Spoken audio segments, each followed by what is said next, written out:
I'm Samantha. I am 23 and I live part-time out of my self-converted camper van. This is a Nissan 1500 low roof. I bought it at the very end of 2021, so I did have to pay COVID prices for it, which was not fun. But I held on for it for a year, got comfortable driving it around, and then when I graduated college in 2022, me and my dad spent a summer and built it out. So I would say it took us about 3 months doing it every single weekend, and I would do it on the weekdays what I could. Alright, so up front, one nice thing about the Nissan is it's got a lot bigger cab than most. I do have a visitor right now, so my best friend, so this is all her stuff, just a normal cab. And then in the middle, I do have a 12-volt fridge. It's by the brand Alpacool. My seat down is for a work table, but I just use it as extra seating. So I don't have a swivel, but this works just fine, especially if you're shorter than me. Okay, one of my favorite things about my van is I have these pull-down tables we made. So I like to do a lot of prep or getting stuff in and out of the van to cook. But I have two 7-gallon water tanks in here, both from fresh water. And then I do have a hole that goes straight through my van for gray water. And then I'll just put like a collapsible bin or something underneath there, depending on where I am. That connects to my sink. Well, we built everything out. We insulated the walls with thin slits, and then they all have plywood walls, ceilings. The floor as well is vinyl flooring. And then we built the sink in right here. I power my sink through a foot pump. So I just pull it out and then use my foot, and that's how the water comes out. This way I don't have to worry about running out of electricity or anything, because I do not have fixed solar panels on the roof. I do rely on this Jackery for all of my power. These are portable solar panels right here I keep behind my chair that I can put out and connect to charge it. You can also plug it into your vehicle or into a wall outlet. Then I have all of my pantry and storage in here, so I just have like random appliances. All of the pantry stuff, it's not very full right now. About to go shopping. And then here is just like face, skincare, morning routine kinds of things. Toothbrush, all of that. Under here I have all of my silverware, scissors, kitchen things. And then here's where I keep my backup toilets for when I can't get a public one. I would just use compostable bags and just discard them as quickly as possible.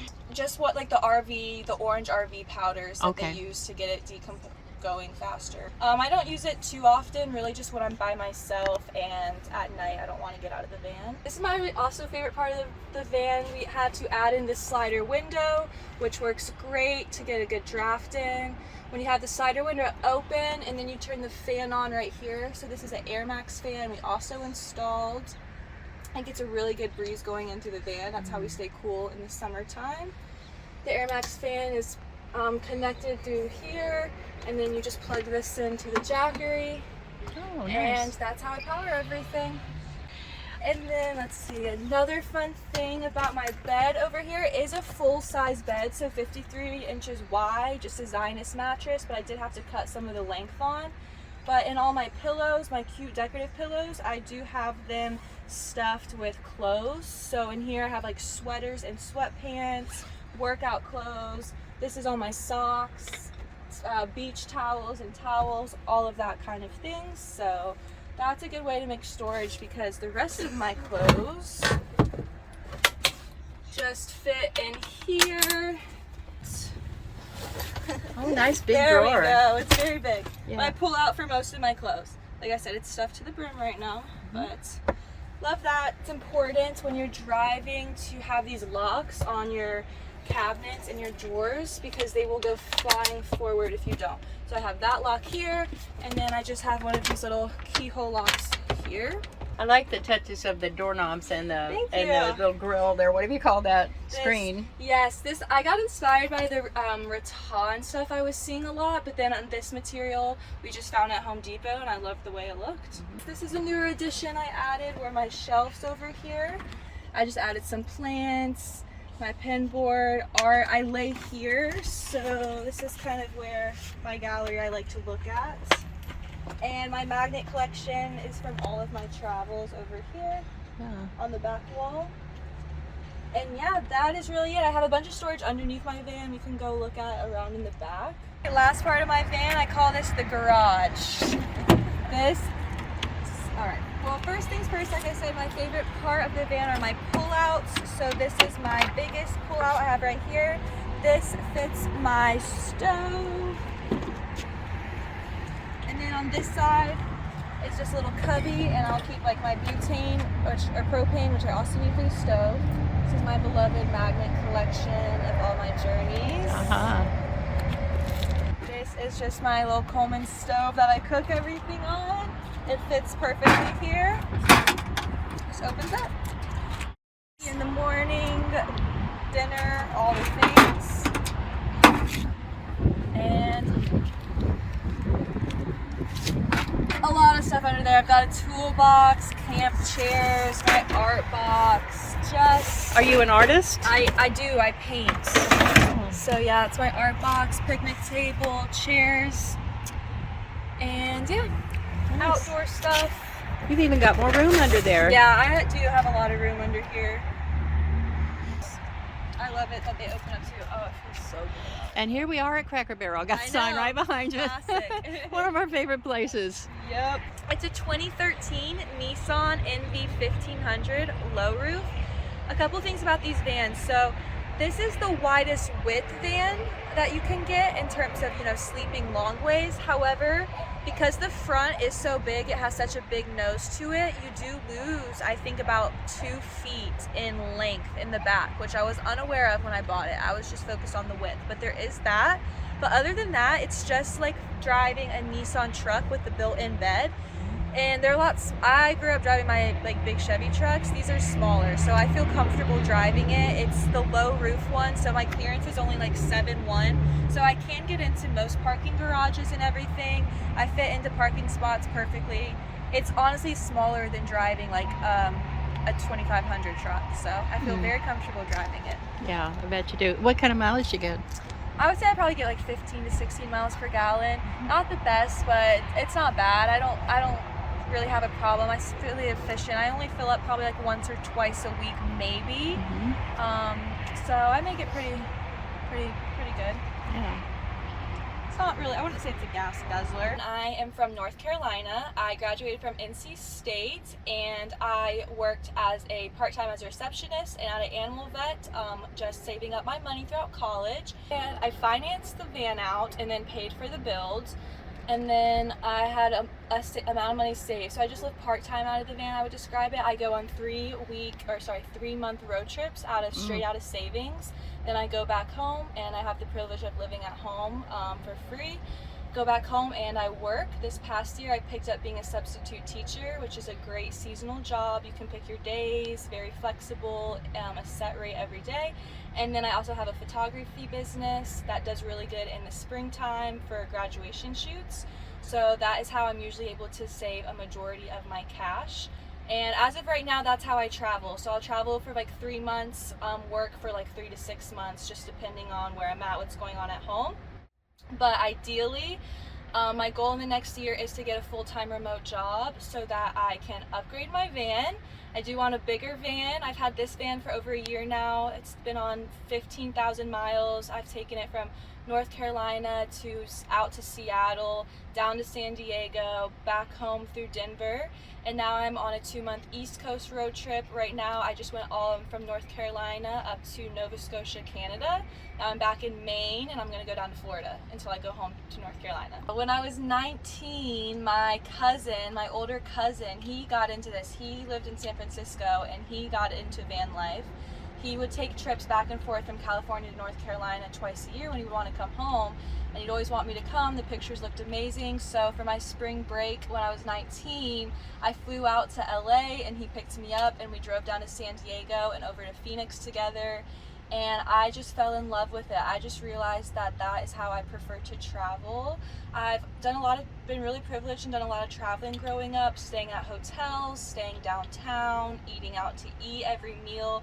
It's very expensive. Obviously, when it's just me, it's not something very practical for me, and I just realized when I was in the van and making your own food and sleeping in your own bed and having everything you need, that's definitely how I prefer to travel. I do have a little bit of driving anxiety, so the two of those combined aren't the best, but you can do it, and it just takes practice. Like I said, I drove around the van for a year. So now that I've done that for a year and I've gotten comfortable, I know I want to do this full time, so I am just trying to find a remote job or a form of income, because you do have to be able to support yourself. And then I plan to upgrade and get a van I can stand in and 4-wheel drive. But for now, this is the best just travel road trip van. I have fit me, my boyfriend, and our dog in here for 3 months. I fit my brother in here with me for 2 weeks, and he's 6'3", and now I have my best friend in here. My mom came in here and she has sleep apnea, and she had her machine and everything in here. It's very doable, it's very functional, and you just have to do the research and figure out your priorities for yourself. But I do have a TikTok that I post on daily, and it's just my full name at Samantha Tremont, 1 E in the Tremont, so there's Samantha Tremont, and then my Instagram is the exact same thing. And if I were to make a YouTube, it will be the same thing. So the best way I found for me to shower on the gym is definitely a Planet Fitness membership. I went my first month without one, and I would stop at truck stops, which are just too expensive, honestly, $16 to $20 and timed. And then campground showers are just usually not the best and not the most reliable, if we're being honest. So love a Planet Fitness. They're all pretty consistent across America from what so far I've understood. And I've also been working out this year is 2023. So the 2 and 2 work great for me. It feels like a safe space I can go to. I've always had pleasant experiences, in my experience going, so can definitely recommend those. But when I was out west, a lot of BLM land, so that's Bureau Land Management land, there's a lot more out west than there is on the east, and it's all free public lands that you can stay up to 2 weeks. I do a lot of national parks too. You can't necessarily stay in the national parks unless you pay for a campground, but because I've had a lot of visitors this year and doing the East Coast, I've stayed in national parks and campgrounds and just had to pay like the $30 a night for them. But that's fine on the East Coast, because things are so much smaller and distance-wise that you're spending way less in gas to get from cool park to cool park and place to place, that you can kind of make up with it by paying for a campground. When I'm by myself, I honestly prefer to stay at Cracker Barrels and Walmarts rather than sleeping somewhere I possibly don't have service alone. Again, usually if you pull up to a Cracker Barrel or the back corner of a Walmart, you will find another community full of RVs and vans, and I feel safe there. I usually pull up later at night and leave. I don't leave first thing in the morning like most people, but when I am, I don't really make an appearance outside or anything. But other than that, I've also just tried to find national forest land. That's also everywhere. I'm in Maine right now, and they even have some national forest land. It's not quite advertised out like it is on the west, so you have to find it, but it is there, and that's all public land you can stay up to for 2 weeks. So those are my go-tos. I use apps such as iOverlander that a lot of people in the community use, and I always read my reviews, make sure I have service if I'm going to be by myself. If I'm not going to be by myself, I'll be a little more risky and go places without service, obviously, when I'm with people, and that is what is preferred, but, this trip has been a little different for me. I would love to do it full time, and I want to go all the way up to Alaska and spend a lot of time in Colorado, Wyoming, Montana, all of that. I would love to do this full time. Obviously, still coming in and out of North Carolina will probably always be my home base, but yeah, I would like to fully live off of it, do a Starlink, all that. I don't have solar panels on this one, so it's very expensive, probably the most expensive part of a build, so I just kind of wanted to hold off on that. I'm also not experienced, but I would definitely want to invest in that moving forward. What I eat, so I am pescatarian, so I don't eat meat, but that's honestly pretty easy in the van. I have a double burner propane stove in the back, And we do a lot. I do a lot of Mexican nights with beans, tacos, all of that. I'll usually do like a salmon poke bowl night with rice. I pretty much cook everything on a propane stove with a pot and a pan. Those are the two things I use back and forth always. That's how I cook all my food. I do have to cook outside though. You can't really cook anything in here. If you wanted to, you could, but I don't. I have tables that I pull out outside. I prep sandwiches and stuff in here. Like I'll always do like a tuna fish sandwich or peanut butter jelly sandwich for lunch. My fridge is actually really big, so I can fit yogurts in there, my protein shakes, fruits, anything frozen I need. I always do a pasta and a sauce. Those are two things you don't need to keep refrigerated. Those are like my go-tos. Oh, veggie dogs are my go-tos for sure. I usually eat that like once or twice a week, so hot dogs. The Jackery I have is a 1,000 watt Jackery. I would say it lasts me, I run my fan off, the Air Max fan, only at night though really, so that pulls between 12 watts and 22 watts. This doesn't take much. It'll probably use like between 5 and 10% throughout the night. The thing that uses it the most is my fridge. It is a 12 volt fridge, but it pulls between 30 and 45 amps like while it's pulling. And with everything running, with my phone, like fully charging my phone throughout the night, the fridge and the fan, I'll probably lose like 25 to 30% over the full night. It's really important and like a daily task for me to charge the Jackery up. On full charge, 1,000 watts, it'll last me 3 days, like 3 full days. And by the 4th day, I'm down in the 10s and like I'm working on it. But I can usually keep it around 75% pretty consistently. If I've not run into many problems, if so, I'll just lug that thing into the Planet Fitness with me and plug it into the wall. Yeah. And that's the most efficient way. Or even if you have to pay for a campsite where you have electricity, it's worth the extra $10 every once in a while to get everything fully charged. I've always loved to travel, and I think I've known since I was 15 and 16 and started traveling by myself that it's something I wanted to do. And I expressed it to family members, outside family members, and people have always been really supportive of me. So I've always had that in the back of my head. However, I also always knew I had to graduate college. That was a big goal for me as well. And I went to college in my hometown.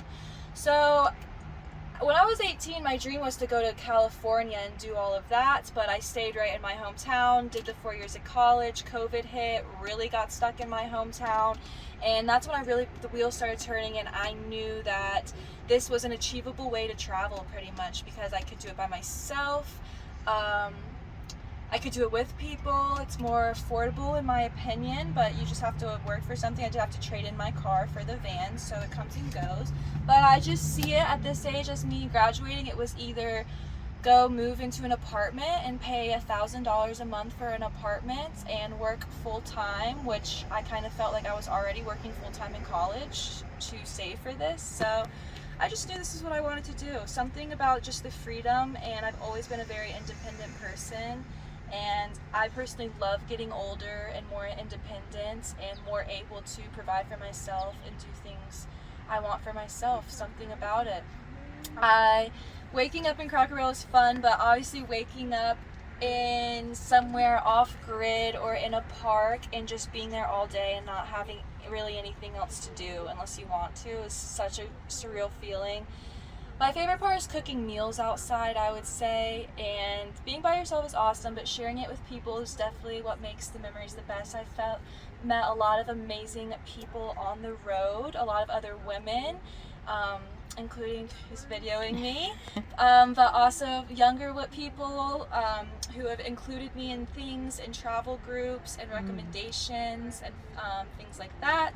There's a huge online community, which is really how I got my foot in the door. So if you find yourself just watching these videos over and over again, I did that for 3 years before I could even buy a van. And it's the most important step, in my opinion, is the manifestation and research phase of this, and will last a long time.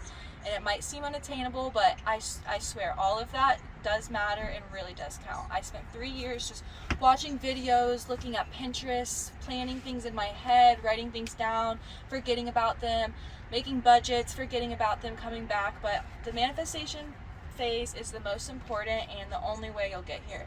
So just keep watching videos.